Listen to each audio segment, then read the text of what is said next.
Penampilan Nagita Slavina dampingi Raffi Ahmad dilantik, tas mewah mungil di tangan.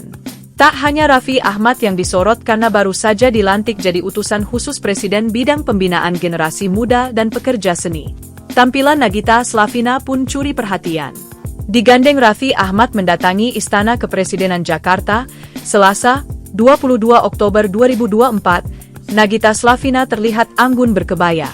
Ibu tiga anak itu berpenampilan formal mengenakan kebaya bak ibu pejabat. Gaya Nagita Slavina tampil dalam nuansa peach muda atau oranye terang bernuansa lembut, yaitu aduan oranye, warna merah muda, oranye, kuning, dan sedikit putih. Kebaya itu dipadukan dengan kain batik bercorak hitam putih. Melengkapi tampilannya, Nagita bergaya dengan mengenakan sepasang sepatu sandal heels berwarna oranye. Rambut Nagita tampak disanggul klasik bergaya sederhana.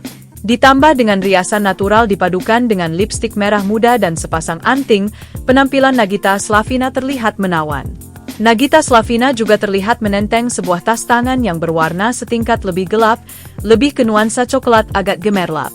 Penelusuran Tribunnews.com, tas yang dibawa Nagita Slavina termasuk koleksi dari salah satu merek tas mewah ternama asal Italia, Bulgari. Mengutip dari laman resminya, ada tas yang mirip tas Nagita Slavina dengan model serpenti threaver top handle. Tas mewah ini dilengkapi detail pengait berupa kuningan lapis emas muda dan enamel putih. Itu dibanderol dengan harga €3.200 alias sekitar 53 jutaan rupiah.